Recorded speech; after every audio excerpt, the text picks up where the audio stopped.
The next case is a severe case of ichthyosis, type 1 ichthyosis, congenital ichthyosis. This child came to Australia for treatment. He was brought over by his parents. He came over to Australia twice for 12-week treatments each time. That was back in 2002 to 2004 with extremely severe case of ichthyosis where the skin was very scaly, it was peeling, it was red, parts of it. He also had ectropion of the eyes. The eyelids could not be closed properly. The poor child, when he arrived in Australia, he was in a mess. His little hands, he couldn't even close properly. So that's why he couldn't write at school. He couldn't walk properly because his hands and feet were all weepy and pussy. His ears were so badly affected that his ears were pinned to his scalp. So you could imagine the discomfort and for this poor little child, and for him to be put in the public where everybody's looking at him all the time. It was very sad for me, and it basically broke my heart when I first saw him.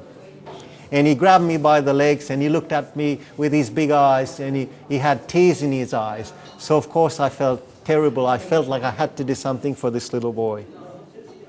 He stayed in Australia for 3 months, like I said the first time. And after 2 years of treatment, I will show you now the results that he's had. His skin started improving. You could see the results. His skin started normalizing.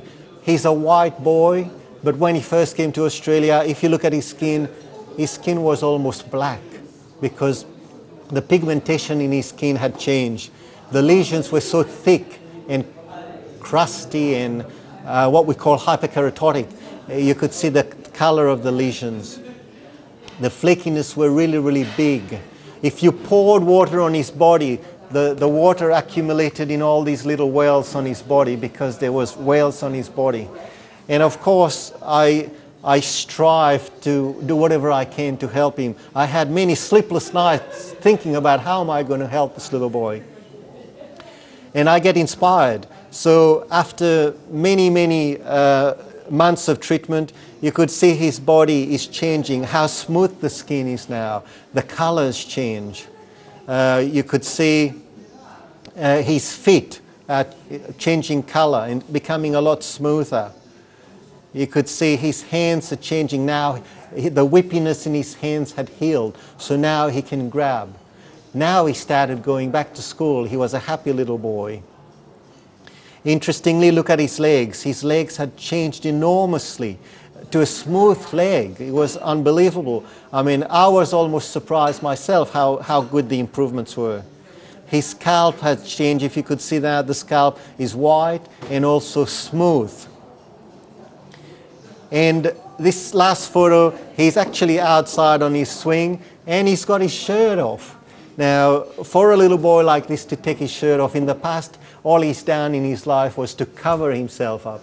But now he was so proud, he was so happy that he's got his shirt off. And of course, I was delighted with the results. I'm very proud of him because he's had great results, and I normally try and catch up with him each time I come to Europe. This patient came from Iran, and he's a 47-year-old male. He's had psoriasis he had ichthyosis all his life, congenital ichthyosis, exactly like Andras, the boy that I mentioned before. The poor man, he's had a terrible life. His parents passed away when he was young, and basically all this time he's been living by himself. The sad thing about him is that the general public they have isolated him. They don't want anything to do with him. When he comes and sits on the chair, he said at the bus stop, everybody at the bus stop stand up and walk away. When he goes to the shop to buy his food, everybody walk away. When he tries to give them money at the counter to pay for his goods, everybody is scared to take the money because they all believe that they're going to catch his skin problems. Now, this is very sad for a human being. And he had been to Sweden for treatment, and he also told me he went to Turkey for treatment. When he got to Turkey, he had organized to stay in a hotel. When he got to that hotel, they looked at him and they told him to go away, that the hotel was full, even though he had booked a room. So he went to 4 different hotels, and each hotel told him that they didn't have any space for him. So eventually he ended up sleeping on a bench in a park while he was there. All these things are very, very sad because it's discriminating against a human being. It's sad because the general public, they do not understand that this is a skin condition, this is a human being, and you cannot catch his skin condition. It's unfortunate he's got a skin condition like that, but we should treat him as a human being. Unfortunately, our eyes deceive us. We always look at people with our eyes. We should stop looking with our eyes and start looking with our heart. Maybe then we could, help people a little bit more. So when he first came to my room, he sat in my room, and I went over to examine his skin, and I touched his skin. As soon as I touched his skin, he burst out crying.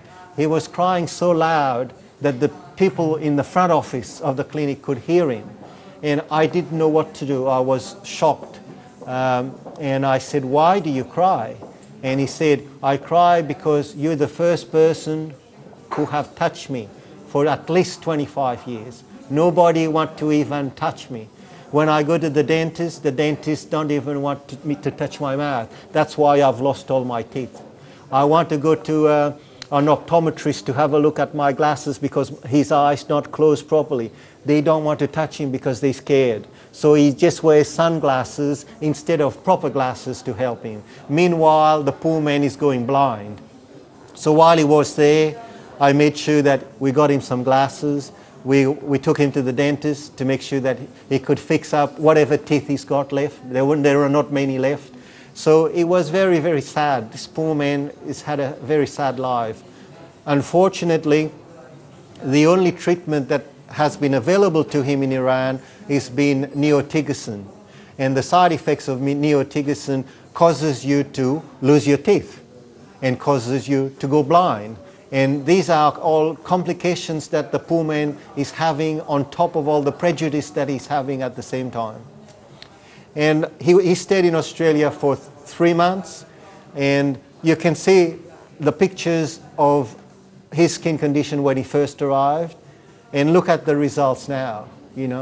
12 weeks later, he's improved a lot.